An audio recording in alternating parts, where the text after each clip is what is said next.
Bonjour à tous, bienvenue sur ce webinaire lin fibre sur le thème de la protection intégrée du lin. Donc on va dire animer votre réunion, donc on a plusieurs intervenants. Donc Cynthia Torresillas, ingénieure régionale en Normandie, Marine Knud, ingénieure régionale et chargée de projet lin fibre, Benoît Normand, ingénieur régional en Hauts-de-France et ingénieur protection du lin. Et donc moi-même, Yann Flodrops, animateur de la filière lin fibre et qui va animer l'ensemble de ce webinaire. Le programme pour cette matinée, trois parties principales. Donc la première animée par Marine qui vous parlera de la gestion des altises. Ensuite, une deuxième partie présentée par Cynthia sur la gestion des adventices. Et une dernière séquence animée par Benoît avec la gestion des maladies et de l'averse. Je vais laisser la parole à Marine qui va, on va dire, vous présenter les résultats et les éléments concernant la gestion des altises. Bonjour, Marine Knud. Donc, je vais vous parler des altises du lin. Donc, les altises du lin, ça désigne deux espèces présentes en Europe. Donc, Aphosna euphorbiae et puis Longitartius parvulus. Donc, bien qu'on ne connaisse pas très bien leur biologie, on sait que ce sont des espèces avec un cycle de développement relativement similaire. Donc, on a une première génération qui sort d'hibernation aux alentours de mars-avril, puis une deuxième qui émerge à la fin de l'été et qui rentre en diapause début d'automne, donc septembre-octobre, pour sortir d'hibernation en mars. Donc la période, la période qui nous pose problème avec les altides, c'est au niveau du semis de lin fibre de printemps, donc aux alentours de mars. Pour l'instant, malgré des températures douces cet automne, on n'a pas vu d'altide du lin sur le lin fibre d'hiver.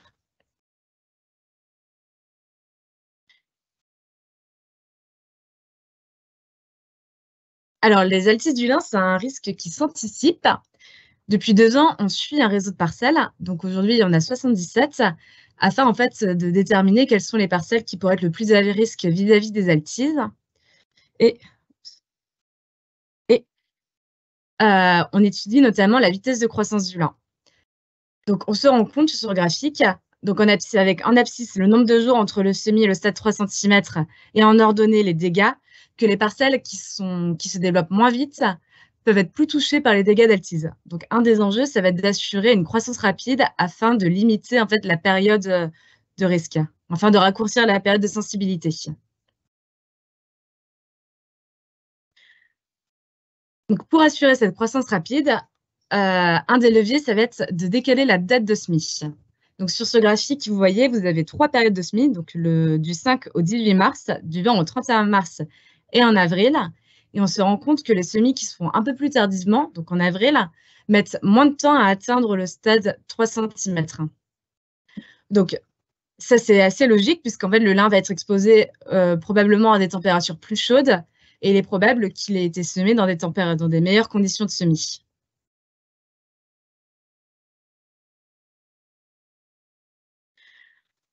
Alors, dans ce réseau de parcelles toujours, on a également observé en fait, l'état des parcelles et en particulier la présence de mottes. Et donc sur le graphique de gauche, on peut constater que les parcelles qui présentent un faible niveau de mottes sont moins touchées par les dégâts d'altise que celles qui présentent des mottes. Et donc ça peut être dû soit à 2 choses. Sans doute que les mottes peuvent représenter un habitat pour les altises, donc peuvent se cacher dessous. Ou également, en fait, que le lin c'est moins poussant puisque les mottes peuvent également témoigner de conditions de semis peut-être un peu moins bonnes. Et sur le graphique de droite, on peut constater que les lins semés en avril, donc un peu plus tardivement, les parcelles de lin semées un peu plus tardivement ont en général moins de mottes que celles qui ont été semées plus précocement. Donc, les conditions de semis, c'est essentiel et en fait, il faut vraiment semer dans un sol réessuyé, réchauffé et qui présente une bonne structure.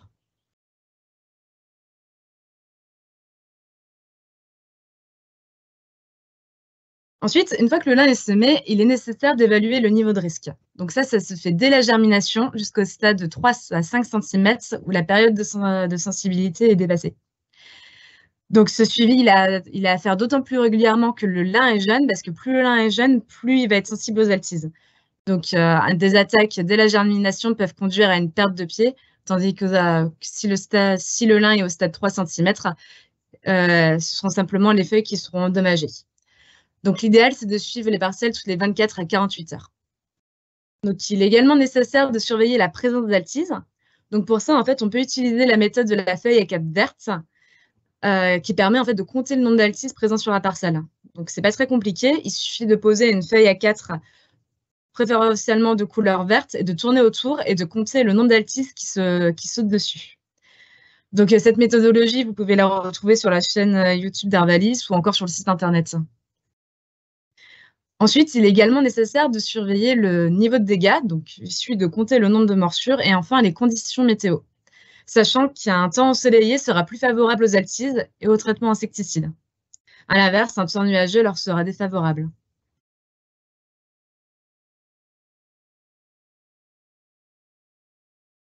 Alors, donc, il y a quelques années, Arvalis a fabriqué une grille qui prend en compte tous ces paramètres-là. Donc, on peut voir à gauche donc, le stade de la culture, ainsi que les niveaux de dégâts. À droite, donc, les populations d'altise, et dans le tableau, en fait, croisé avec les conditions météo. Donc, ce qui est important à retenir, c'est que si le lin est jeune et qu'on compte plus de 7 altises à l'aide de la feuille A4 et qu'il fait beau, donc ça peut être vraiment nécessaire d'envisager une protection chimique.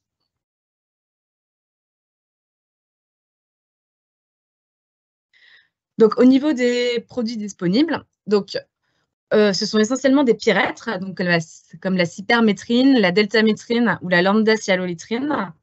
On a 2 autres molécules, donc c'est l'éthanfoprox et puis le tofluvanate.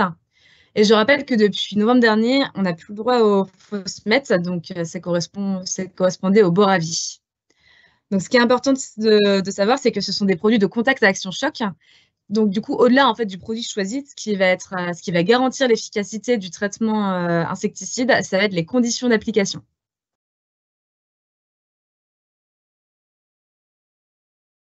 Donc, ce qui va être important, c'est de traiter quand les altises sont présentes dans les linières. Donc, la nuit, il n'y a pas d'altise. Le matin, il y en a très peu. Et il y en a le midi et le soir.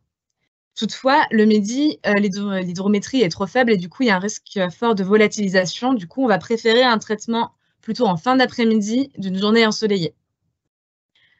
Donc, le but étant d'augmenter la probabilité qu'une goutte rencontre une altise, il va être nécessaire de traiter avec un volume de bouillie conséquent, donc supérieur à 150 litres par hectare, et d'adapter le type de buse, donc de façon à former de petites à moyennes gouttes. Mais attention, dans ces conditions-là, le risque de dérive est plus important. Du coup, il faut vraiment veiller à traiter dans des conditions peu venteuses.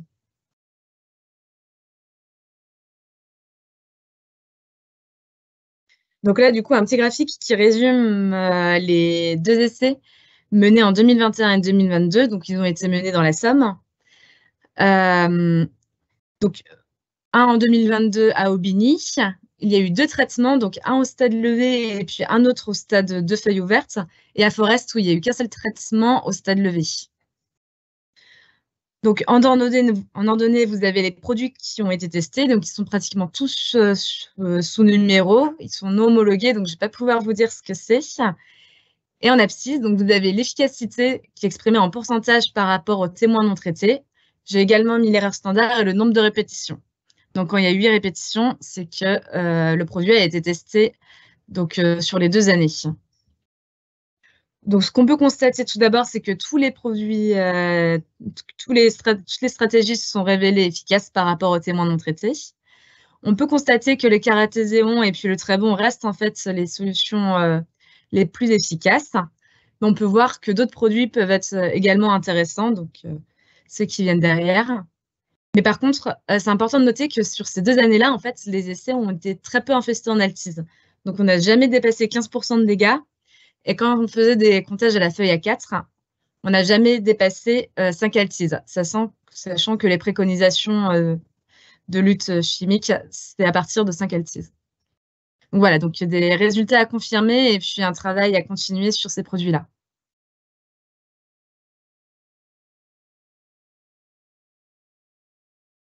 Donc pour conclure, ce qui va être important pour gérer le risque altise, c'est déjà d'anticiper le risque. Donc assurer une croissance rapide du lin, donc en veillant aux bonnes conditions de semis et pourquoi pas en jouant sur les dates de semis.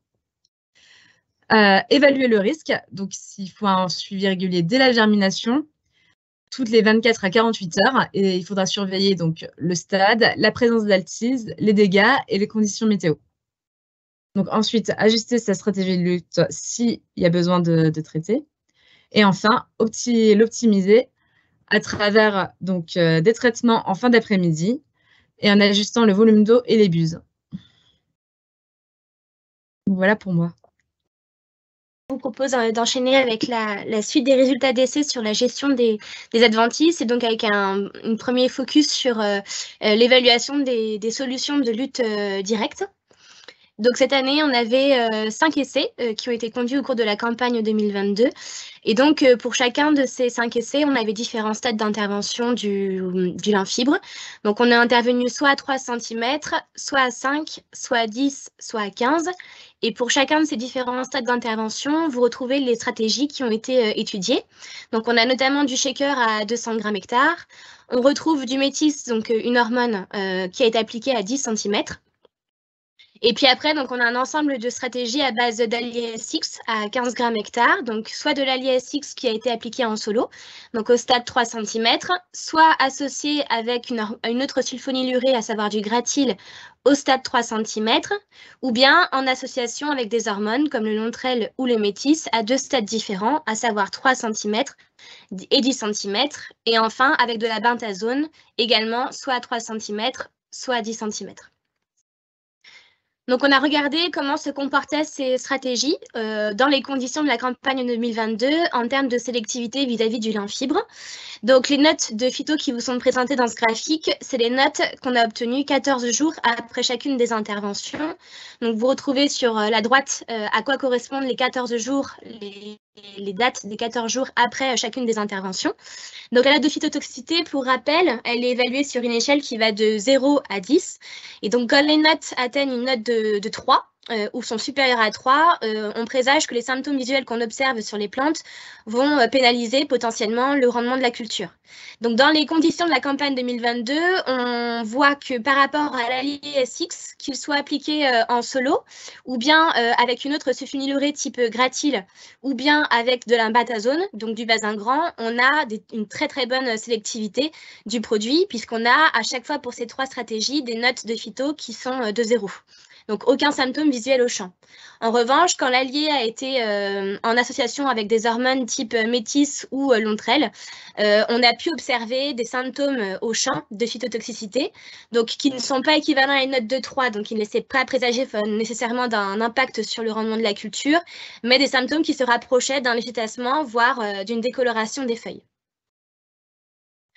Donc, on a également regardé en termes d'efficacité comment se comportaient ces différentes stratégies. Donc là, pour vous présenter les notations d'efficacité, on est parti sur une synthèse de 2 essais qui ont été conduits en 2022 sur la commune d'Épreville près le Neubourg dans l'Eure et sur la même parcelle. Et donc, dans cette parcelle, comme vous pouvez le voir, on avait une grosse problématique adventice. On vous a remis les peuplements d'adventices dénombrés avant l'intervention au stade 3 cm et avant l'intervention au stade 10 cm. Donc, au stade 3 cm, on avait donc des raies gras à hauteur de 123 pieds au mètre carré en moyenne dénombrés dans l'essai et des renoués liserons à hauteur de 74 pieds au mètre carré. Et avant l'intervention au stade 10 cm, on avait également du ray gras avec en moyenne 115 pieds au mètre carré, de la renouée liseron à hauteur de 79 pieds au mètre carré et également de la kénopode à hauteur de 21 pieds au mètre carré. Et donc, pour vous illustrer cette flore, on vous a remis quelques photos qui ont été prises au 3 mai 2022.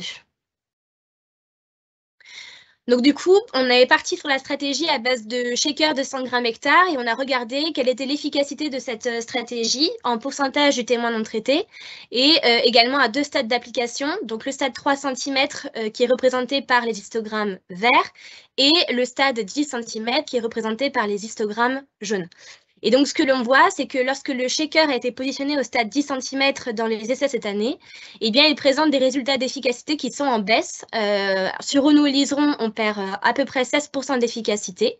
Sur le kénopode, on a à moins 29% d'efficacité entre une intervention au stade 3 cm et une intervention au stade 10 cm. C'est pas le seul enseignement que l'on peut tirer de la campagne 2022, puisque quand on regarde également les notes, enfin les mesures de hauteur finale du lin fibre, eh bien on se rend compte que l'intervention au stade 10 cm, elle a aussi pénalisé la hauteur du lin fibre, puisque par rapport à une intervention au stade 3 cm, on a perdu 3,2 cm de hauteur finale en moyenne. Alors du coup, on s'est basé sur les conditions météorologiques au moment des interventions pour essayer de comprendre quelles pouvaient être les raisons de ces pertes d'efficacité et de cet impact sur la hauteur finale lorsque le shaker était positionné à 10 cm plutôt que 3. Donc pour ce faire, on est reparti sur les conditions météorologiques enregistrées par la station météorologique de Bernionville dans l'Eure. Donc sur ce graphique, les 3 courbes qui sont représentées représentent l'évolution de la température quotidienne. Donc la courbe bleue, c'est la température minimale, la courbe rouge clair, c'est la température moyenne, et la courbe rouge foncé, c'est la température maximale. Et en bas du graphique, vous avez également des histogrammes bleus qui représentent le cumul quotidien de pluie enregistré par la station météorologique. Si on repositionne l'intervention au stade 3 cm, donc elle a été réalisée le 28 avril 2022 dans les essais. Et donc au moment de ces interventions, on avait dans les 10 jours qui ont suivi une température minimale qui a été au plus bas de 3 degrés Celsius et une température maximale qui a atteint les 20 degrés Celsius. Donc une amplitude thermique maximale de 17 degrés Celsius dans les 10 jours qui ont suivi le traitement. On n'avait pas d'eau dans les 10 jours qui ont précédé et qui ont suivi le traitement. Au niveau de l'hygrométrie, on était sur une hygrométrie correcte, comprise entre 64 et 58% entre le début et la fin du traitement. Si on regarde maintenant les conditions au moment du traitement au stade 10 cm, donc à la date du 10 mai 2022, on voit qu'au niveau des amplitudes thermiques, on est sur quelque chose qui est beaucoup plus marqué, puisque dans les 10 jours qui ont suivi le traitement, la température minimale la plus basse a été de 3 degrés Celsius, mais la température maximale la plus haute a été de 27 degrés Celsius, donc une amplitude de 24 degrés Celsius. Au niveau de la pluviométrie, on était assez proche de ce qu'on pouvait avoir au stade de 3 cm. Et au niveau de l'hygrométrie, on est sur une hygrométrie qui est satisfaisante, puisque donc comprise entre 78% et 71% entre le début et la fin du traitement. Donc en fait, ce qui a vraiment différencié les deux stades d'intervention, ça a été notamment l'amplitude thermique qui a été beaucoup plus marquée au stade 10 cm qu'au stade 3 cm. Le shaker, donc, qui a été la stratégie que l'on vient de vous présenter, on sait qu'il a un mode d'action racinaire et foliaire. Donc, on a rappelé en fait les conditions qui pouvaient permettre de garantir les efficacités de ce produit-là. Donc, vis-à-vis de son mode d'action racinaire, on sait que plus l'adventice ciblée va être à un stade développé, plus on risque d'avoir une perte d'efficacité du produit. Donc, quand on était au stade 3 cm, les renoués, les kénopodes étaient à un stade compris entre 1 et 2 feuilles. Et quand on était à l'intervention positionnée au stade 10 cm, les adventices étaient plutôt entre le stade 2 et 3 feuilles, donc effectivement un petit peu plus développé. Et le shaker, il a aussi un mode d'action foliaire. Et donc, par rapport à ce mode d'action, ce qui est important, c'est de pouvoir effectivement pouvoir atteindre l'adventice au moment du traitement du produit. Quand on était au stade 3 cm, le lin, il n'est pas encore suffisamment développé, donc il ne peut pas recouvrir complètement les rangs. Quand on est au stade 10 cm, en revanche, il est un peu plus développé, il peut plus recouvrir les rangs, ce qui peut rendre les adventices ciblés par le produit un peu moins atteignables par le produit. Et puis, au stade 10 cm, le lin débute sa phase de croissance active. Et donc, en fonction des conditions météorologiques au moment du traitement, notamment par rapport aux amplitudes thermiques, il y a un risque d'augmentation du risque de phytotoxicité pour la culture du lin fibre. Donc, ce que l'on peut retenir des résultats d'essai de cette campagne aussi, en termes de sélectivité, c'est que par rapport à l'allié SX, qu'il soit appliqué en solo ou en association avec d'autres sulfonylurées ou avec le basagram, donc la bentazone, on est sur des très bonnes sélectivités des stratégies. En revanche, la vigilance est quand même recommandée quand il est associé avec des hormones, notamment par rapport au stade du lin au moment du traitement et aussi par rapport aux conditions météorologiques au moment du traitement. Et puis, en termes d'efficacité, finalement, les enseignements de la campagne 2022, c'est que les interventions précoces, ce sont celles qui ont permis de garantir les meilleurs niveaux d'efficacité, et ce, même en conditions sèches. Et donc, il est recommandé d'intervenir tôt au cours du cycle du lin, au risque d'avoir des adventices qui puissent être moins faciles à atteindre par le produit, ou bien qu'ils soient à un stade trop développé, ou alors d'augmenter le risque de phytotoxicité par rapport à la culture du lin fibre. On vous a remis du coup ici les recommandations, enfin les solutions qui sont disponibles pour pouvoir raisonner sa stratégie de désherbage. Donc on retrouve en stratégie de Presmi l'Avadex, donc qui fait partie de la famille des trialates. vis-à-vis après d'une flore dicotylédone, donc on va retrouver les interventions de prélevés avec tout ce qui va être à base de tricétone. Et puis ensuite, pour la post-levée, vous retrouverez les produits à base de sulfonylurée, les hormones et puis la bentazone. Et puis, donc, on vous a également remis pour tout ce qui va être flore graminée, les 2 familles, donc les FOP et les DIM, pour pouvoir gérer ces adventices. Et donc, pour également illustrer des exemples de programmes de désherbage chimique, vous avez ici quelques exemples disponibles. Donc, en cas de forte infestation graminée, il est recommandé d'intervenir dès le pré-semis avec de la Vadex. En cas d'une forte infestation dicotylédone, vous avez la possibilité de pouvoir intervenir dès la prélevée avec soit de la sulcotrione, soit de la mésotrione. Et puis, en fonction de la flore qui sera majoritaire lors de l'intervention de post-levée, vous aurez pour la flore dicotylédone soit des stratégies à base de méthys basagrant, soit de shaker en solo ou associé avec du basagrant, soit à base d'AliSX. Et puis, pour une fleur majoritairement graminée en post-levée, vous aurez les produits Select, Foliaire ou Stratos Ultra qui seront, en fonction de ces spécialités, possiblement associables avec de l'huile et du sulfate d'ammonium.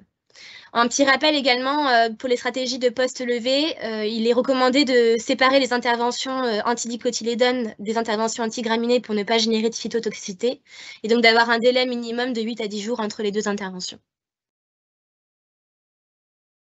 Et donc, pour continuer cette phase de résultats d'essais par rapport à la gestion des adventices, on voulait également donc, vous présenter les résultats des essais de désherbage mécanique qui ont été conduits au cours de la campagne 2022.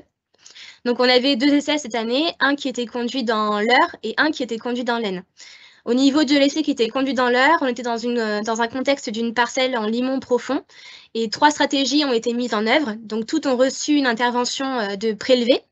Et donc, ce qui a différencié ces 3 stratégies, c'est les interventions de rattrapage en post-levée. Donc, vous avez une première stratégie où on a intervenu avec un seul passage de RC-tri au stade 5 cm. Une seconde où on a intervenu avec un seul passage de bineuse au stade 10 cm. Et une troisième où on a associé un passage de RC-tri au stade 5 cm, puis un passage de bineuse au stade 10 cm. Concernant l'essai de l'Aisne, on avait 2 stratégies qui ont été étudiées. Donc, les 2 ont également reçu une intervention de prélevé chimique. Et donc, en ce qui concerne la post-levée, on a la première qui n'a reçu qu'un seul passage de RC-tri au stade 3 cm, et la seconde où il y a eu 4 passages de RC-tri, dont 2 au stade 3 cm, 1 au stade 5 cm, et le dernier au stade 7 cm du lymphfibre. On a voulu regarder les résultats de sélectivité des différentes stratégies mécaniques. Donc, pour ce faire, on a fait la synthèse de l'essai qui était situé dans l'Aisne. Donc, on voit qu'on avait un très bon taux de peuplement de lin avant tout passage d'outil mécanique, puisque on est à plus de 1700 pieds au mètre carré levé avant le passage de la RC-tri. Et donc, après le passage de la RC-tri, on voit que sur la stratégie où il n'y a eu qu'un seul passage en post-levé, on a une perte de pied qui est de l'ordre de 2%. Et pour la stratégie où on a eu 4 passages de RC-tri en post-levé, on est à peu près sur une perte de pied d'environ 7%. Donc, une très bonne sélectivité de l'outil vis-à-vis de la culture, cette campagne aussi.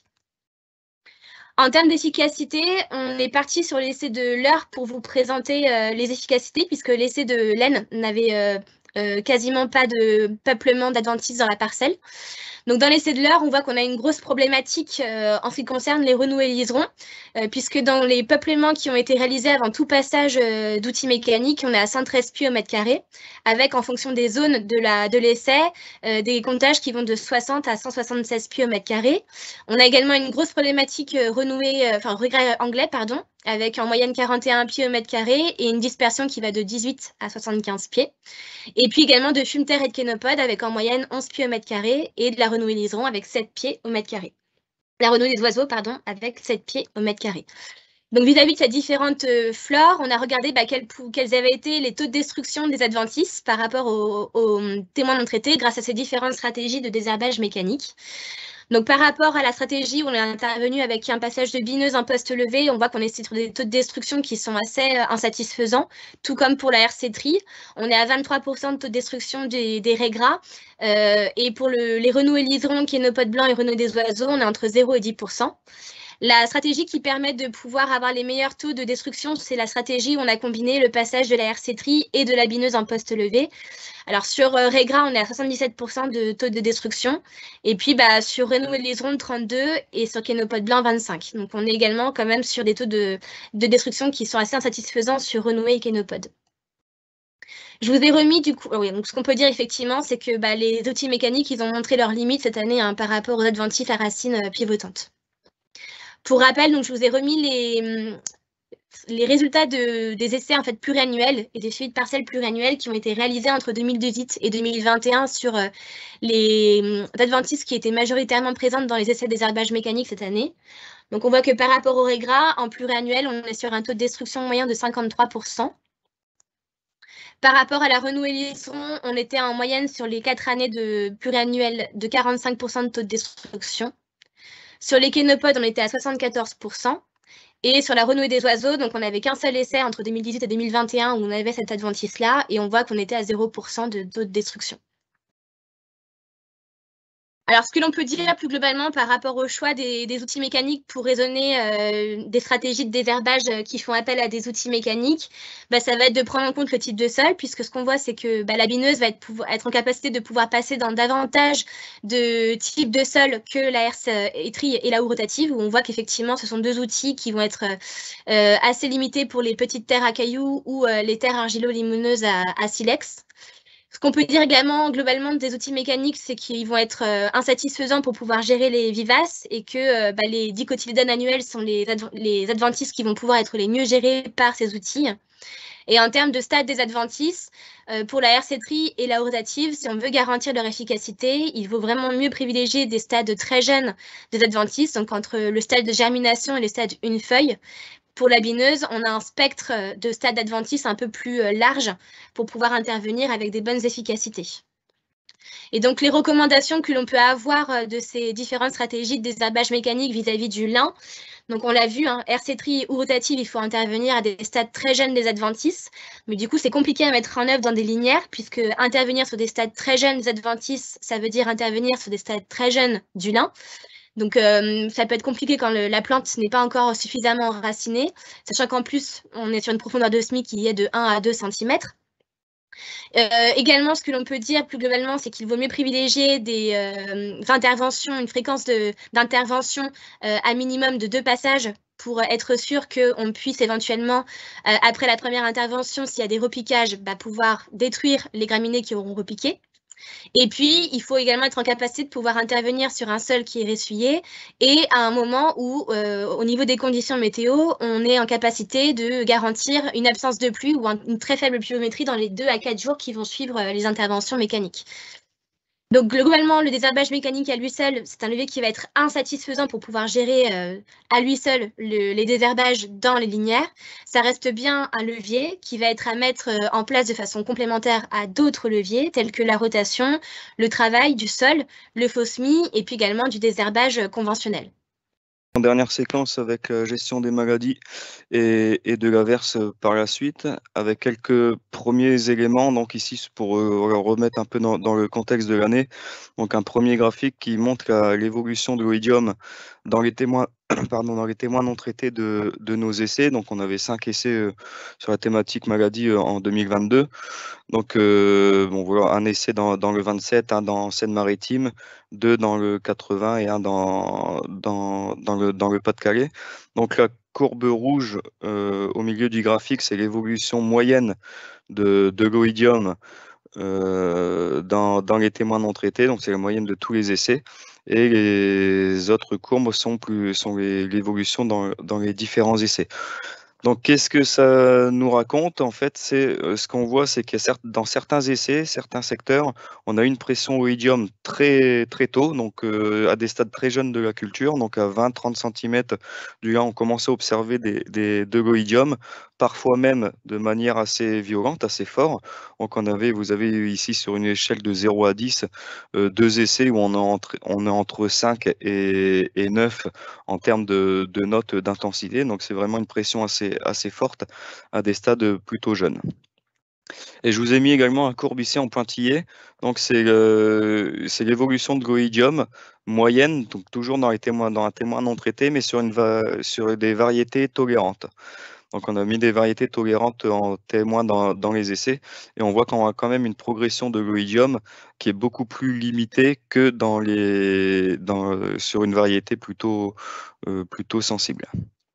En termes de nuisibilité dans les différents essais, donc on voit que ça varie, on va dire, de 2,5 à 5 quintaux hectares de l'intayé en fonction des essais. Donc on a des essais qui ont été plutôt impactés assez fortement par la maladie. Donc tous les essais sont impactés par la maladie, mais d'autres essais ont plutôt souffert de la sécheresse que de maladie.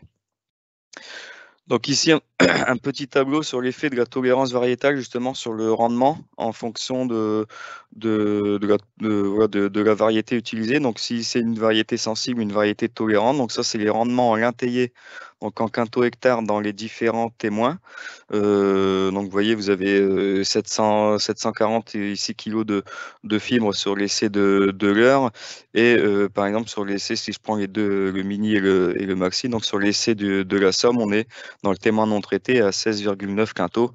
Donc on a des potentiels de rendement complètement différents selon les lieux. Sur cette colonne, vous avez les rendements des témoins non traités des différents essais sur les variétés tolérantes. Et ici, je vous ai mis les écarts entre la sensible et la tolérante. Donc, ce qu'on voit, c'est que sur les essais, on va dire plutôt à entre guillemets un fort potentiel, on a un impact, on a une différence entre les variétés sensibles tolérantes qui est assez marquée. Donc plus marquée sur ces deux derniers essais, beaucoup moins marquée sur les essais à plus bas potentiel qui ont plus souffert de la sécheresse plutôt que d'impact réel sur la maladie, de la maladie.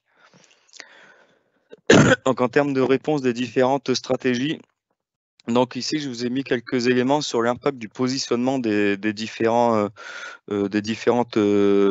spécialités, de différentes stratégies. Donc en termes d'intensité d'oïdium en cours de végétation ici, donc vous avez trois types de stratégies. Donc un positionnement en T1, donc le T1 c'est plutôt un positionnement précoce à 30-40 cm, une stratégie en 2 applications, donc 30-40 cm et on revient juste avant la floraison.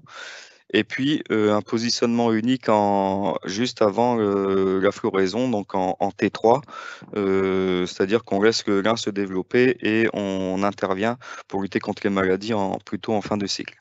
Donc on voit bien sur ce graphique, donc la courbe noire c'est l'évolution de la maladie dans les témoins non traités et les courbes de couleur sont les différentes stratégies. Donc la courbe bleue et verte du coup où on a le positionnement d'un T1, on voit qu'on a un impact assez important de la première intervention qui permet de réduire de manière assez conséquente l'intensité de l'oïdium. Mais malgré tout, la maladie continue de progresser et l'intervention ici, on voit l'effet de la troisième intervention. En termes de gains en l'intayé, donc je vous ai mis ici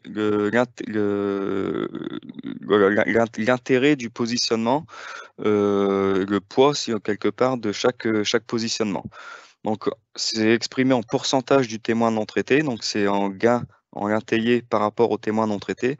On voit que le premier traitement, donc le T1, a plus d'importance que le positionnement en T3, donc avant floraison. Donc ça c'est vrai, d'autant plus cette année, on l'a vu que la maladie est arrivée très tôt. Ça confirme une relation qu'on vous avait déjà montrée l'année dernière. Donc c'est la relation entre la nuisibilité en l'intayé et le stade d'apparition de la maladie. Sans surprise par rapport à ce que je viens de vous montrer, plus la maladie apparaît tôt dans le cycle de végétation, plus l'impact va être important et d'où l'importance d'observer les parcelles avant d'intervenir. Donc, concrètement, quelques éléments sur la réponse des différentes stratégies classiques, on va dire, mis en place cette année dans les essais. Donc on voit que la référence ici, Nisodium suivi d'un Joao, ben, en moyenne dans des différents essais, on est plutôt limite en termes de rendement. Il n'y a que dans les essais, on va dire, à fort potentiel ou à la portée d'intérêt, on était autour de 110% du témoin non traité. Dans les autres essais, on était plutôt en deçà de ce qu'on pouvait espérer. Ce qu'on remarque, c'est que les traitements ici avec Héliosouf, par exemple, bon ça, c'est fait quelques années qu'on vous en parle maintenant, ou un produit ici un peu plus light que les solutions classiques. Dans tous les essais, ça répond de manière significative dans la protection contre la maladie. Donc on a un impact de toutes les stratégies de protection dans les essais plutôt à fort potentiel. Mais on voit que les stratégies sans T1 comme celle-ci ou à base de solutions moins impactantes sur la croissance du lin permettent un gain significatif de rendement, notamment plus marqué dans les essais à plus bas potentiel et qui ont plus souffert de sécheresse. Donc en gros, toutes les applications précoces sur les essais qui étaient déjà en stress ont plutôt été néfastes, on va dire, pour la culture, sauf si on utilisait un produit plus light sur la croissance du lin, comme le soufre ici. Et puis les essais à fort potentiel, là au contraire, toutes les stratégies répondaient à la protection maladie. Si quelques éléments de résultats sur des nouvelles spécialités qu'on peut tester. Donc on a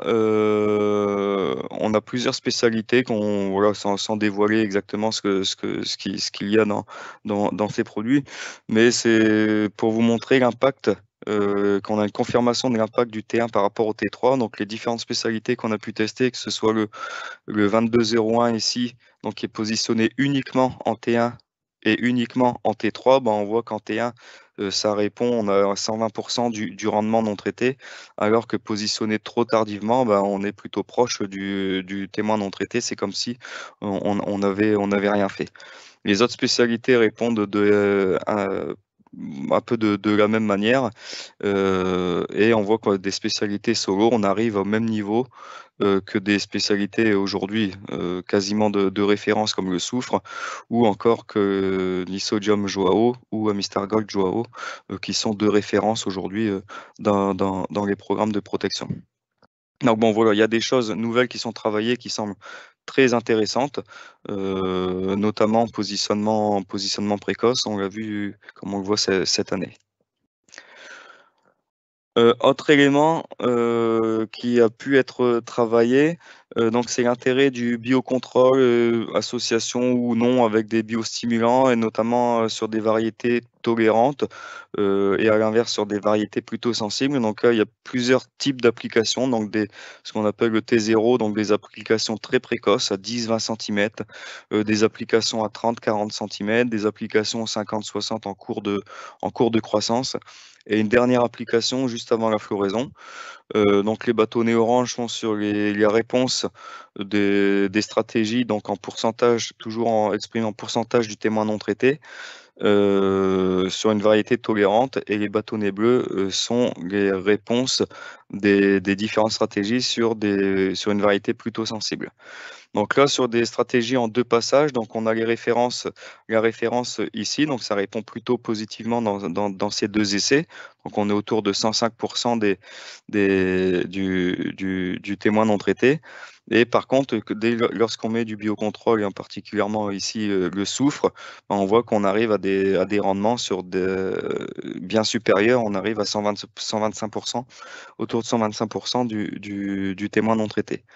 On a testé d'autres biocontrôles Donc vraiment, c'est des applications en solo, donc en 3 applications, T1, T2, T3. L'idée, c'est juste de voir ce que ces biocontrôles peuvent apporter en termes de lutte contre l'oïdium. Et puis des applications T0, donc très précoces, avec un relais à préfloraison. Donc ici, il s'agissait d'un soufre plus un autre type de biocontrôle. Et ici, autre biocontrôle associé à un biostimulant et on vient relayer avec un soufre. Donc on voit que dans les différentes situations, on a plutôt une réponse positive des différentes stratégies, et d'autant plus en ce qui concerne notamment le soufre et un autre ici biocontrôle sur une variété tolérante. Donc la combinaison variété tolérante à l'oïdium plus 100% biocontrôle, ça peut être une piste très intéressante pour l'avenir, comme on peut le voir dans ces essais. En termes de préconisation, vous avez ici donc quelques exemples de programmes possibles. Donc il n'y a pas grande révolution par rapport à l'année dernière pour ceux qui nous ont suivis l'année dernière, dans le sens où il n'y a pas eu de nouvelles homologations cette année en termes de protection contre les maladies. Donc je vous ai mis en orange, et toutes les lignes ici en orange dans le tableau sont les lignes qui concernent l'héliosoufre. Alors pourquoi je les ai mis en orange? J'ai mis une petite réserve. Ce sera toujours sous réserve d'avoir une autorisation dérogatoire en 2023. Donc on n'a toujours pas d'AMM officiel sur les spécialités à base de soufre pour utiliser sur la culture du lin. Donc on va redéposer en 2023 une demande de dérogation pour espérer pouvoir l'utiliser. Si c'est le cas, les préconisations seraient plutôt celles-ci en cas de très forte infestation, donc dès les premières étoiles d'oïdium, 30-40 cm. Si la pression continue, comme on a pu le voir cette année où ça a évolué au fur et à mesure de la campagne, l'oïdium a continué à se développer. Donc là, 3 applications seront certainement nécessaires si on fait du 100% soufre. Sinon, des stratégies plus classiques en cas de très forte pression, donc Joao double application de Joao avec une application précoce à condition qu'on soit dans une situation de non-stress quelque part. Si on est sur des lins très stressés, on évitera d'utiliser une triazole, et notamment le prothioconazole, qui peut avoir un effet blocage de la plante, de la croissance. Et puis des stratégies plus classiques ici, Nisodium, donc lorsqu'on a une pression moyenne à forte, donc Nisodium 0,25 à 0,3 litres en première application. Donc l'avantage du Nisodium, c'est que c'est un produit qui ne va pas perturber la croissance de la plante, contrairement à ce que pourrait faire le prothioconazole. Les limites, on l'a vu un petit peu cette année, c'est dans le développement lorsque l'oïdium est déjà installé de manière précoce et de manière forte, on peut avoir une intervention trop tardive par rapport au positionnement du produit. C'est une spécialité qui va plutôt empêcher la maladie de progresser plutôt que d'être curatif comme peut l'être le prothioconazole. Donc le positionnement du Nisodium est vraiment à prendre très important. Donc c'est vraiment observer les toutes premières étoiles. C'est vraiment dès les premiers symptômes qu'il faut intervenir. Si on intervient un petit peu trop tard, ne pas hésiter à augmenter la dose. Donc plutôt partir sur des doses de 0,3 litres hectare, voire même 0,5, donc sa dose d'homologation s'il le faut. Mais sur des doses à 0,2, 0,25, lorsque la maladie est déjà déclarée, on sera trop court, et c'est un peu ce qui a pu être observé cette année. D'autres positionnements possibles, c'est des positionnements plutôt intermédiaires. Donc là, c'est quand on n'a pas une pression très très forte. Donc l'idée, c'est d'associer un peu les deux spécialités. Donc Nisodium 0,3 litres, donc pour son aspect justement qui va contenir la maladie durant le cycle de végétation, associé avec un 0,2 de Joao qui lui a une action un peu plus curative. Et puis les pressions vraiment très faibles, on peut appliquer 0,3 litres de Nisodium en T1 ça peut, dans les situations en très très faible pression, ça peut suffire à contenir le développement de l'oïdium. Un mot sur en tout cas de risque septoriose, comme on avait pu le voir l'année dernière. L'année dernière, on avait pas mal de situations où on avait déjà le développement de septoriose dans les linières. Donc dans ces situations, donc c'est quoi ces situations? Donc c'est des situations où on a des automnes très très pluvieux, très humides, des reins qui sont des stades 10-20 cm et qu'on a une humidité persistante, et d'autant plus qu'on a des orages assez récurrents, donc la maladie peut progresser très très vite. Dans ces situations à risque, dès les premiers symptômes, on peut intervenir avec des spécialités à base de diphénoconazole, donc du Score, de l'Invictus, hein, son homologue, ou encore de la Mistargold, qui peut permettre, et qui permet d'ailleurs de limiter la progression de la septoriose. Donc, ce qu'il faut de retenir sur ce que je viens de vous présenter, donc on a vu un premier levier efficace qui est la variété, hein, donc on l'a vu dans les essais plutôt productivité assez haute. La tolérance variétale s'est plutôt exprimée, notamment sur les attaques d'oïdium précoce. L'observation, donc à l'importance d'observer les parcelles, comme je viens de le dire, pour bien positionner le produit. Donc dès des stades jeunes, 20-30 cm, on observe les parcelles. Dès les premiers symptômes, on intervient avec le produit adéquat. Optimiser les applications, bien sûr. Et puis on a vu que le biocontrôle, on avait un vrai potentiel, notamment avec le soufre, hein, qu'on vous présente depuis quelques années, donc qui est très très efficace sur oïdium. Et on avait vu un intérêt sur septoriose également l'année dernière. Donc on a un vrai potentiel sur le biocontrôle, et d'autres biocontrôles qui sont travaillés, comme je vous l'ai montré tout à l'heure. On a vu que ça pouvait permettre également de limiter la progression de la maladie, et d'autant plus si on utilise une variété plutôt tolérante. Et puis enfin, tout ce qui est levier, on va dire, agronomique, donc avec les densités de semis, la fertilisation, les semis trop tardifs, etc. Donc densité de semis, plus on aura une densité élevée, donc plus on aura de plantes, plus la progression de la maladie peut être rapide. Et puis la fertilisation azotée de même, plus on aura des plantes développées, bien vertes, avec beaucoup de biomasse, plus la maladie se développera rapidement. Je poursuis avant de passer à la phase de questions sur la gestion de l'averse. Donc pour cette année, au vu des conditions climatiques, j'ai pas vu une situation où on avait de l'averse, y compris nous dans nos essais, hein. On essaye toujours de rajouter un petit peu d'azote, etc. pour essayer de faire verser, mais cette année, avec la sécheresse, on n'a pas eu de situation versante, donc j'ai pas forcément de résultats intéressants à vous montrer sur ce type d'essai pour de la campagne 2022. Juste quelques rappels sur l'intérêt de stratégies de régulation. Donc là, j'ai repris des essais de 2021, notamment, où on avait des situations très très versées, et on voyait l'impact. Donc plus la note de verse est élevée, plus on avait un impact important sur le rendement en intaillé.